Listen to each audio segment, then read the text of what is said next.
நாம் தமிழர் கட்சியின் ஒருங்கிணைப்பாளர் சீமான் காரைக்குடி தொகுதியில் டெபாசிட்டை இழந்திருக்கிறார். நடந்து முடிந்த 2026 சட்டமன்ற தேர்தலில் காரைக்குடி தொகுதியில் நாம் தமிழர் சார்பாக போட்டியிட்ட சீமான் அவர்கள் டெபாசிட் இழந்தார். போட்டியிட்டு தோத்தார் அப்படின்னு சொல்லாமல் ஏன் டெபாசிட் இழந்தார் அப்படின்னு சொல்கிறோம். வாங்க இதை விரிவாக பார்க்கலாம். டெபாசிட் அப்படின்னா என்ன? சீமான் அவர்கள் சட்டமன்ற தேர்தலில் போட்டியிட வேட்புமனு தாக்கல் செய்யும் போது ஒரு குறிப்பிட்ட தொகையை தேர்தல் ஆணையத்திற்கு பே பண்ணியிருப்பார். அதுதான் டெபாசிட்னு சொல்கிறோம். எவ்வளவு பணம் கட்டணும்? எல்லா தேர்தலுக்கும் ஒரே தொகை கிடையாது. தேர்தலை பொறுத்து ஒன்று மாறுபடும்.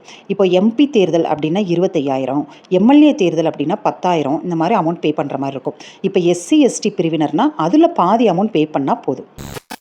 பணம் எப்போ திரும்ப கிடைக்கும்? தேர்தல் முடிஞ்சதும் தேர்தல் ஆணையம் ஒரு கணக்கு பார்க்கும். தொகுதியில் பதிவான மொத்த ஓட்டில் ஒரு வேட்பாளர் 6ல் 1 பங்கு ஓட்டு வாங்கியிருக்கணும். அதாவது அந்த தொகுதியில் வாங்கின மொத்த ஓட்டில் 16.7% வாக்குகள் வாங்கியிருக்கணும். டெபாசிட் இழப்பு. ஒருவேளை அந்த 16.7% ஓட்டுகள் வாங்கலைன்னா என்ன ஆகும்? அங்கே தான் டெபாசிட் காலியாகும். தேர்தல் ஆணையம் அந்த பணத்தை திரும்பி தராது. இதுக்கு பின்னாடி ஒரு முக்கிய காரணம் இருக்குது. உங்களுக்கு மக்கள் மத்தியில் செல்வாக்கு இல்லை, ஆனால் எலெக்ஷனில் நின்று தேர்தல் ஆணையத்தோட நேரத்தை வீணடிச்சிட்டிங்க அப்படின்னு டெபாசிட் பணத்தை திருப்பி தரமாட்டாங்க. இதுதான் அரசியல் ரீதியாக ஒருத்தர் கிண்டல் பண்ணி உனக்கு டெபாசிட் போச்சு அந்த மாதிரி சொல்கிறாங்க.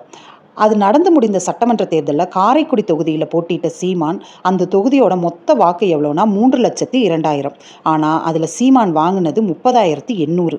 சதவீதம்னு பார்த்தா 13.4% மட்டும்தான் வாங்கியிருக்காங்க. தேர்தல் ஆணையத்தோட ரூல்ஸ் படி 16.7% எடுத்திருக்கணும். அதனால தான் சீமான் டெபாசிட் இழந்தார். இப்போ உங்களுக்கு இந்த டெபாசிட் இழப்பு அப்படின்னா என்னன்னு தெளிவாக புரிஞ்சிருக்குன்னு நம்புகிறேன். இந்த தகவல் பிடிச்சிருந்தா லைக் பண்ணுங்கள், உங்கள் ஃப்ரெண்ட்ஸ்க்கு எல்லாருக்கும் ஷேர் பண்ணுங்கள். மறக்காமல் நம்ம சேனலை சப்ஸ்கிரைப் பண்ணுங்கள். அடுத்த வீடியோவில் பார்க்கலாம். தேங்க்யூ.